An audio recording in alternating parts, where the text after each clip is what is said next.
Why, yes, we both know Amy isn't too fond of communicating with her mother unless she is forced. In fact, she actively changes her phone number whenever she becomes aware I have it.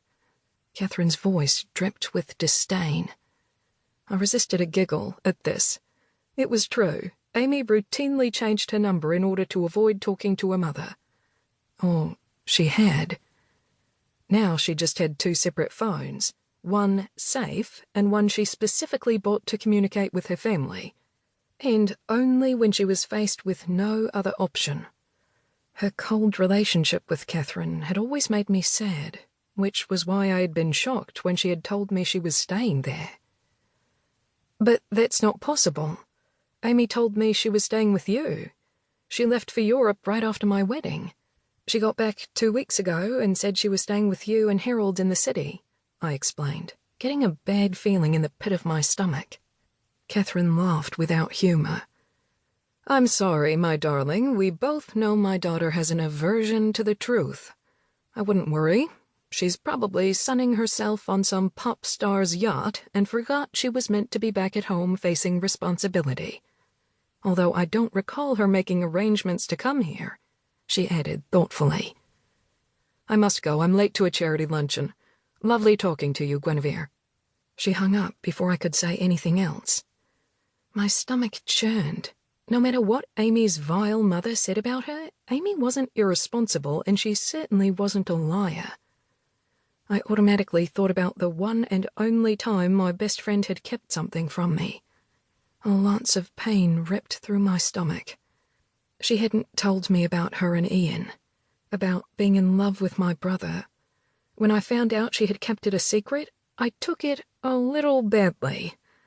Okay, a lot badly since I tackled her on our front lawn.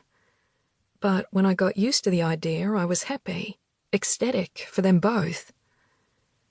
Then things got complicated.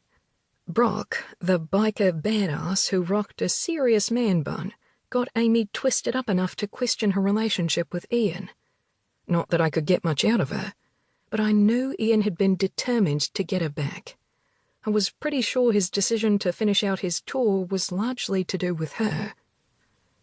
My eyes glistened, thinking about what would have been had he not been killed.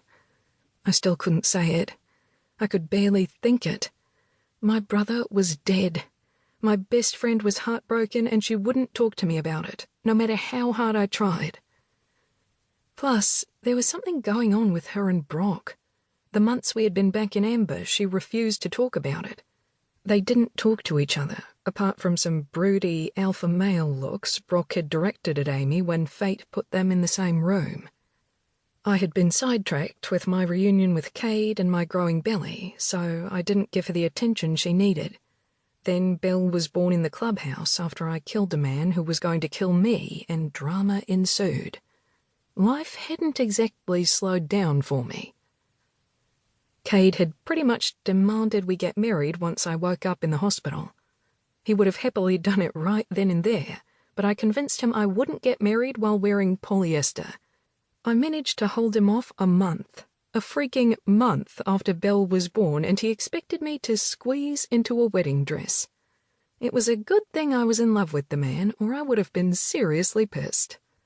Luckily, through a combination of breastfeeding and being too anxious about the growth of Belle's hair, I hadn't had much of an appetite, which meant I didn't look like a beached whale at my wedding. Not that Cade made me feel like that for a second. The look he gave me when I walked down the aisle made my insecurities melt away. That and the kiss he landed on me as soon as I made it to him. I had been ready to forego the ceremony and demand he whisk me away and ravish me. Arms went around my middle, and I jumped, being too deep in my thoughts to notice another presence. Baby? Cade questioned. His deep voice was quiet, noticing the fact our daughter was asleep. I was about to tell him about Amy when Belle made the noise. "Did you hear that?" I whispered, narrowing my eyes. What? His body turned taut, instantly alert. "That noise she's making, it doesn't sound normal.